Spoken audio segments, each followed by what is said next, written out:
A detective knocked on my door and said, "Your adopted daughter has been reported missing by her biological parents." I stared at the badge. Detective Lorraine Kemp. Behind her, a patrol car with lights off. My daughter Zara was in the backyard. I could hear her laughing. "What did you just say?"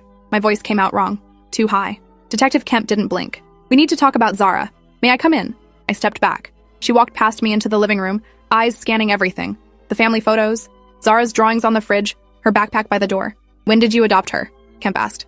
"Not your daughter. Just her. 4 years ago. She was 3. "Why are you asking me this?" "Where did you adopt her from?" "Harmony Family Services in Michigan. We have all the paperwork." "What's going on?"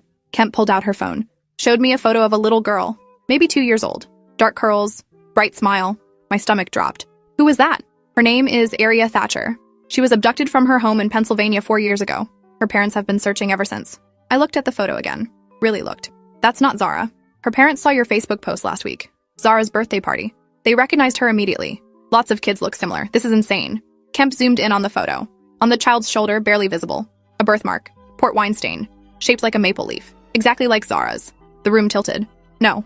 The Thatchers say their daughter has an identical birthmark. Same location, same shape. This is a mistake. Our adoption was legal. Completely legal." But my voice was shaking because memories were flooding back. How fast the adoption had happened. How the caseworker Monica Vale had rushed everything through. How we'd never met the birth mother. How we'd paid $40,000 and didn't question it because we were desperate. 3 miscarriages, 3 years of trying. Then suddenly, miraculously, a beautiful 3-year-old girl who needed a home. "I need to see your adoption documents," Kemp said. "Now." I went to the office, hands trembling. Pulled out the file. Every paper we'd signed. Every certificate. Every document that said Zara was ours. Kemp photographed each page. Her expression changed. Got harder. "Mrs. Holloway, did you know that Harmony Family Services closed 3 years ago?" The floor dropped out. "What?" "The agency is under FBI investigation for adoption fraud. The founder, Monica Vale, is in custody. She falsified documents and sold children to families who paid premium fees." I grabbed the desk. My legs weren't working right. "You need to call your husband," Kemp said. "And you need a lawyer. Today." "Wait, just wait. You're saying someone stole a child and we accidentally adopted her?" "I'm saying the Thatcher's daughter disappeared 4 years ago. You adopted Zara 4 years ago through an agency that's now under investigation for child trafficking, and Zara matches every physical detail of their missing daughter. But she's my daughter. I've raised her. She doesn't remember anyone else. That's why I need to talk to her. Right now." Kemp stood. "Where is she?" Through the window, I saw Zara throwing a ball for our dog Bailey, her face bright with joy, completely unaware that her entire world was about to explode.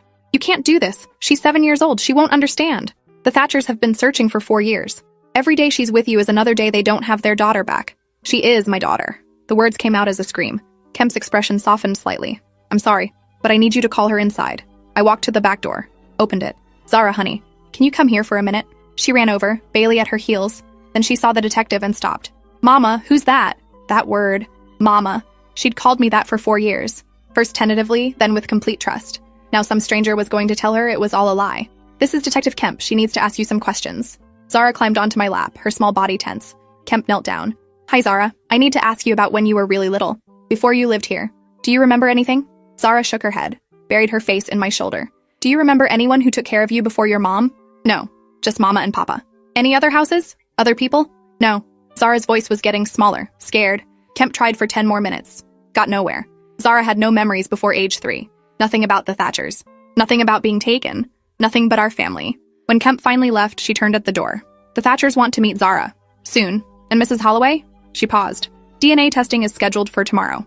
If it's a match, this situation changes fast. You should prepare yourself." The door closed. I stood there holding Zara, my whole body shaking. That night, after Zara fell asleep, I called Neil in Seattle. Told him everything. He was silent for so long I thought the call dropped. "That's impossible," he finally said. "Our adoption was legal. They can't just take her. They have a photo, Neil. Same birthmark, same everything. And the agency is under investigation for child trafficking. We didn't know. We didn't do anything wrong. That might not matter." I heard him breathing on the other end, processing. "I'm getting the first flight home. Don't talk to anyone else without a lawyer. Promise me." "Okay." But after we hung up, I pulled up Facebook. Found the birthday post that had destroyed our lives. Zara blowing out candles. Her shoulders bare in her summer dress. The birthmark clearly visible. 847 shares. One of those shares had reached the Thatchers. One photo had ended everything. I deleted it, then sat there crying because deleting a photo wouldn't delete what was coming. The DNA test happened at the police station the next morning. Zara didn't understand why someone was swabbing her cheek. I told her it was like a doctor's visit. She believed me because she trusted me completely. That trust was about to be shattered. Detective Kemp said the results would take 3 days. 3 days to know if my daughter was actually someone else's child. 3 days to prepare for losing her. Neil came home that night. We held each other in the dark while Zara slept between us. Didn't talk. There was nothing to say. On the second day, a social worker named Delilah Ramos came to our house, looked around, asked invasive questions about our home, our income, our relationship with Zara. "This is protocol in potential custody disputes," she said, but the way she said it made clear she already knew how this would end. The Thatchers have been cooperating fully. They've provided 4 years of documentation showing they searched for their daughter. Police reports, private investigators, therapy records, they never stopped looking. "We've been her parents for 4 years, I said. "That has to count for something." Ramos's expression was sympathetic but firm. "If the DNA matches, the law is clear. Biological parents have superior rights, especially in cases involving illegal adoption. We didn't know it was illegal. That may protect you from criminal charges. It won't help you keep Zara." After she left, I went to Zara's room, looked at everything we'd built together. Her bookshelf full of stories we'd read 100 times. Her art supplies from the painting classes I'd taken her to. Her collection of rocks from our hikes. 4 years of memories. 4 years of being her mother. All about to be erased. The call came on day 3. Detective Kemp's voice was flat. "The DNA is a match. Zara is biologically Aria Thatcher. I'm sorry." I hung up without responding. Sat on the kitchen floor. Neil found me there 20 minutes later, still holding the phone. "They're sure?" he asked. I nodded. Couldn't speak. "What happens now?" "They take her." My voice came out broken. "The biological parents want to meet tomorrow." Neil punched the wall, left a hole in the drywall. Then he slid down next to me, and we sat there in silence while our daughter watched cartoons in the next room, completely unaware that tomorrow she'd meet the strangers who were about to take her away from us. That night, I lay next to Zara after she fell asleep, memorized her face, the way her eyelashes fanned across her cheeks, the small scar on her chin from falling off her bike, the birthmark that had destroyed everything. My phone buzzed. A text from Detective Kemp. "The Thatchers want to meet at 10 a.m. tomorrow at the station. They're bringing their lawyer. You should too." I turned the phone off. I wasn't ready. Would never be ready. But at 9:45 the next morning, we were in our lawyer Hiroshi Tanaka's office. He'd reviewed everything overnight. His face told us what we already knew. "If they push for custody, they'll win. Your adoption was based on fraudulent documents. Legally, you have no claim." "She doesn't remember them," Neil said. "She's been with us for 4 years. That has to matter. In family court, biological ties usually trump everything else, especially when the child was taken illegally. We didn't take her. We adopted her. The distinction may not matter to a judge." Tanaka paused. "I'm sorry. This is the worst-case scenario." The meeting at the police station was in a small conference room. Detective Kemp was there. Delilah Ramos. A child psychologist named Dr. Yolanda Pierce. And 2 people I'd never seen before but instantly hated. David and Simone Thatcher. They looked like they'd been through hell. Simone's hair was gray at the temples despite being maybe 40. David's eyes had dark circles so deep they looked bruised. They stared at the photo of Zara on the table like they were starving and it was food. "Thank you for coming," Simone said. Her voice shook. "We know this is devastating for you, but she's our daughter. We've been searching for 4 years. Her name is Zara," I said. "Not Aria. Zara. We named her Aria," David said quietly. "Aria Christine Thatcher. We chose that name before she was born. I wanted to scream that she'd been Zara longer than she'd been Aria, that she wouldn't answer to any other name, that they were strangers to her. But Dr. Pierce interrupted. "We need to discuss the reunification process. Zara has no memory of her biological parents. This transition needs to be gradual and carefully managed to minimize trauma." "Trauma?" I laughed, and it came out bitter. "You're going to rip her away from the only parents she's ever known and you're worried about trauma?" Simone flinched. "We're her parents. She was stolen from us. We adopted her legally. We didn't know. Your ignorance doesn't change the fact that you've had our daughter for 4 years while we've been dying inside." Simone's voice broke. "Do you know what it's like to put your child to bed and wake up to find her gone? To search for 4 years? To plan her funeral twice because we thought she must be dead?" The pain in her voice was real. Raw. I forced myself to remember that they were victims too, but it didn't make me hate them any less. "What's the reunification plan?" Neil asked. His voice was hollow. Dr. Pierce pulled out a document. "We start with supervised visits. Short at first. 30 minutes. The Thatchers will meet Zara in a neutral location with you present. We gradually increase contact while decreasing your presence. And then, eventually overnight visits, then custody transfer." "How long?" My voice was barely a whisper. 4 to 6 weeks, typically. 6 weeks. I had 6 weeks left as Zara's mother. Simone was crying now. David had his arm around her. They looked like people who'd been underwater for 4 years and were finally breaking the surface. I wanted to feel sorry for them. Instead, I felt rage. The first visit was scheduled for the next day. A community center with a playground. 30 minutes. We were supposed to introduce Zara to some friends and see how it went. That night, I tried to explain to Zara that she'd be meeting some new people tomorrow. She asked if they were nice. I said yes, even though I wanted to say no. "They're here to take you away from me." She asked if Bailey could come. I said no. She pouted but accepted it because she trusted me. That trust was a knife in my chest. The next morning, we drove to the community center in silence. Zara chattered about wanting to play on the swings, didn't notice Neil's white knuckles on the steering wheel or my hands shaking in my lap. The Thatchers were already there, waiting on a bench. Simone stood when she saw us, her whole body trembling. David put a hand on her arm, steadying her. Dr. Pierce met us at the entrance. Remember, this is just an introduction. Let Zara set the pace. No pressure. We walked over. Zara held my hand tight. She could sense something was wrong. Zara, honey, these are Mr. and Mrs. Thatcher. They wanted to meet you. Simone knelt down, tears already streaming. Hi, sweetheart. We've been looking forward to meeting you. Zara pressed against my leg. Hi. David's eyes were locked on her face like he was memorizing every detail. You've grown so much. You're so beautiful. Zara looked up at me, confused. Mama, why is he crying? 'Cause you're his daughter and he hasn't seen you in 4 years. Because we stole you, even though we didn't know it. Because everything is about to fall apart. He's just happy to meet you, I managed to say. Simone pulled out a stuffed rabbit from her bag. This was yours when you were little. We kept it. We hoped we'd be able to give it back to you someday. Zara took it cautiously, examined it. It's old, 4 years old. You used to sleep with it every night. You called it Bun Bun. Something flickered across Zara's face. Recognition? Memory? Then it was gone. I have a dog named Bailey, she said. He sleeps with me now. Simone's face crumpled, but she nodded. I'd love to hear about Bailey. They talked for 30 minutes. Stilted, awkward conversation. Zara warmed up slightly, chattering about school and her friends. The Thatchers hung on every word like it was oxygen. When time was up, Simone asked if she could hug Zara. Zara looked at me for permission. I nodded, even though it killed me. Simone held her for maybe 10 seconds. When she pulled back, she was sobbing. Thank you for taking care of her, Simone said to me. I know this is impossible for you, but thank you for loving her when we couldn't. I didn't trust myself to speak, just nodded. In the car, Zara asked why Mrs. Thatcher was so sad. I said she just really liked meeting her. Zara accepted this because she was 7 and trusted me to tell her the truth. That trust was getting harder to bear. The visits increased, twice a week, then every other day, an hour each time. The Thatchers brought toys, books, photos of their house, tried to build connection. Zara was polite but distant. She didn't remember them. To her, they were just nice strangers who gave her presents. After 2 weeks, Dr. Pierce said we needed to start telling Zara the truth. She needs to understand who the Thatchers are before we move to overnight visits. She's 7, I said. How do we explain that her entire life is a lie? Carefully, honestly, with support. That night, Neil and I sat Zara down. My throat was so tight I could barely breathe. Sweetheart, we need to talk to you about something important. About the Thatchers. The nice people with all the toys? Yes. The thing is... I couldn't say it. The words stuck in my throat. Neil took over. Zara, you know how you were adopted? How you came to live with us when you were 3? She nodded. We'd always been honest about the adoption. Mr. and Mrs. Thatcher are your birth parents. They're your biological mom and dad. Zara looked confused. But you're my mama and papa. We are, and we always will be. But the Thatchers are your biological parents. You lived with them when you were a baby. I don't remember them. We know, but they remember you, and they love you very much. They've been looking for you for a long time. Zara was quiet for a moment, processing. Then, do I have to go live with them?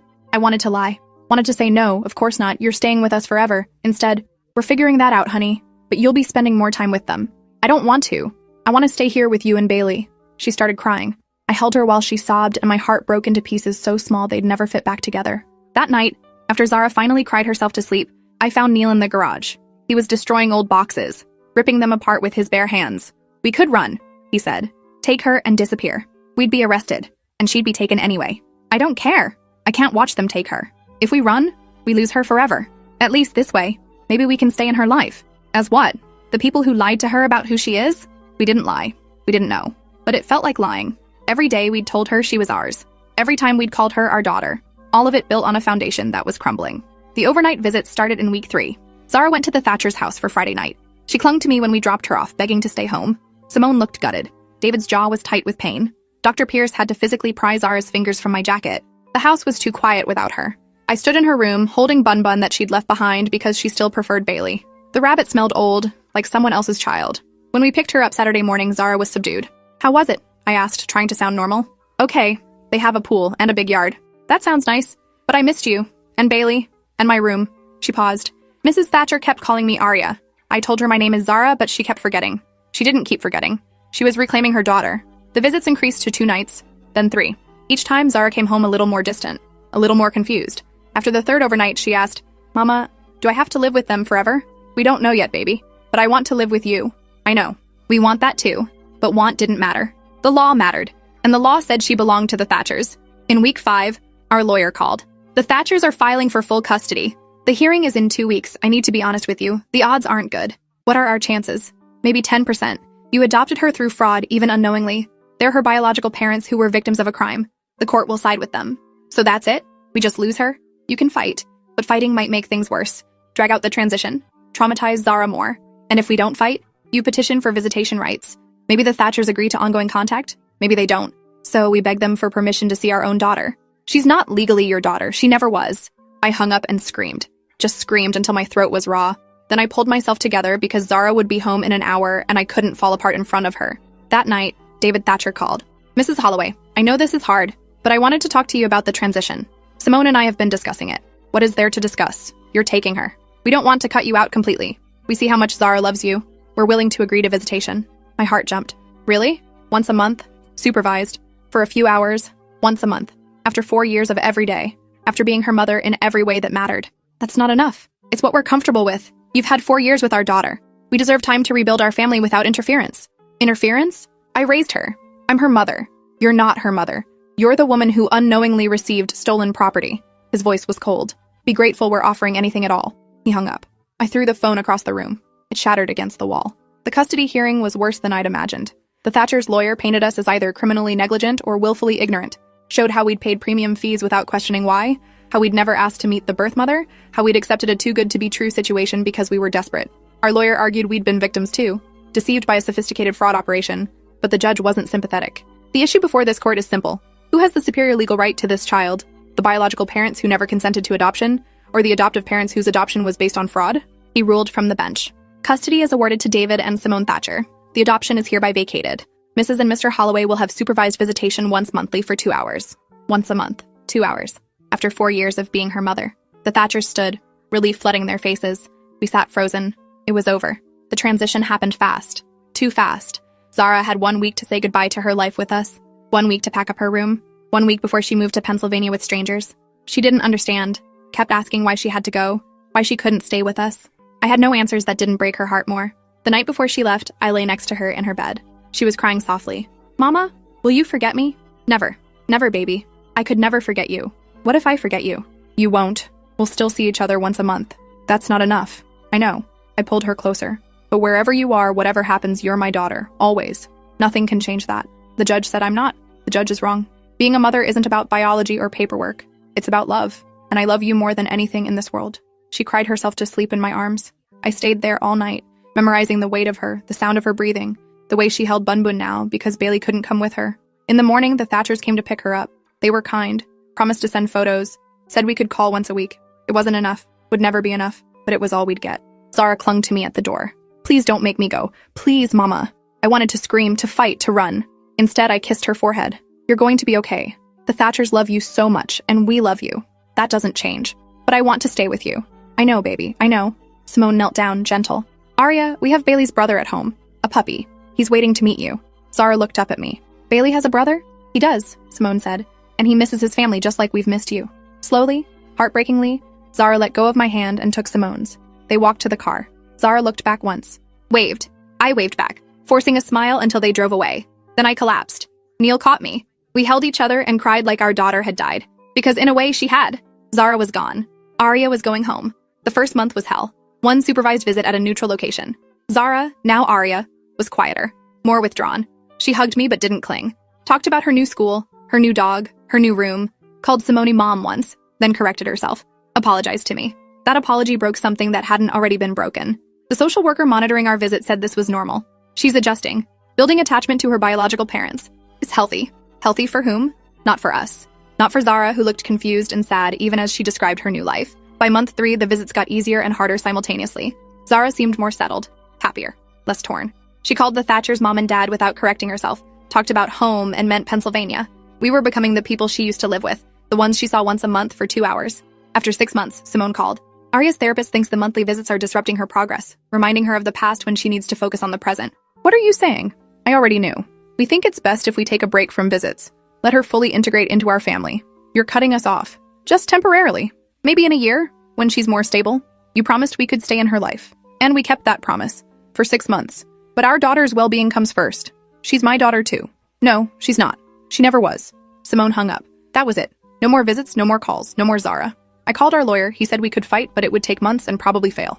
The Thatchers had full custody. They could restrict visitation at their discretion. We had no rights. A year passed. We sent cards on Zara's birthday. Christmas. Never got responses. Didn't know if she even received them. Our lives became a ghost story. The house was too big, too quiet. We left Zara's room exactly as it was. Sometimes I'd sit in there and just breathe.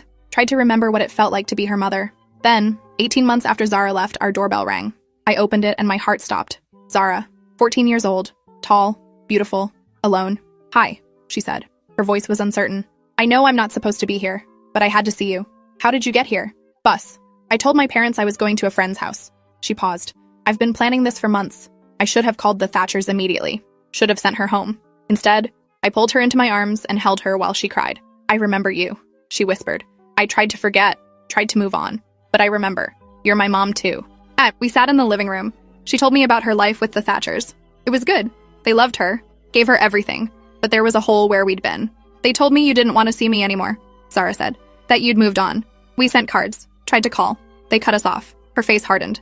"They lied. They said you abandoned me." "Never. We wanted you every single day." We talked for 3 hours. She asked about Bailey, who died the previous year, cried when I told her, asked about her old room. I showed her. She stood in the doorway, taking it in. "You kept everything." I couldn't let go. She turned, tears streaming. "I don't know who I am anymore. Aria, Zara, theirs, yours. I feel like I'm two different people and neither one is complete. You're both. You get to be both. The Thatchers won't see it that way. When they find out I came here, they'll be furious. Then don't tell them. It was wrong. I knew it was wrong. But I didn't care." She visited twice more over the next month. Secret meetings, stolen time. Each visit she seemed lighter. More herself. Then Simone called. "I know Zara's been seeing you. She's been lying to us, sneaking behind our backs. She needs us. We're part of her life whether you like it or not. You're the past. We're her family. She can have both. Not according to our therapist, not according to the court order. If you contact her again, I'm filing a restraining order. You can't keep her from us forever. Watch me." Click. Zara came one more time. I told her we had to stop. "They're going to file legal action. We could lose the chance to ever see you again. I don't care. I need you. I need you too, but not like this. Not by breaking the law and making things worse." She cried. I cried. We held each other and said goodbye again. She left and I thought that was it. The final ending. But 3 months later, on her 15th birthday, I got a letter. "Dear Mama," it started. My heart broke and healed at the same time. She told me she'd talked to her therapist. Explained how she needed both families. How cutting us off was hurting her. The Thatchers agreed to supervised visits again. Once a month, 2 hours. It's not enough, but it's something. And when I turn 18, I can make my own choices. 3 more years. I can wait 3 more years if you can. I wrote back immediately. Yes, I could wait. I would wait forever if I had to. The visits resumed. Awkward at first. A social worker watching every interaction. But slowly, month by month, we rebuilt. Found a new normal. Not what we'd lost. Something different. Something possible. When Zara turned 18, she came to us first. "I'm splitting my time, half with them, half with you.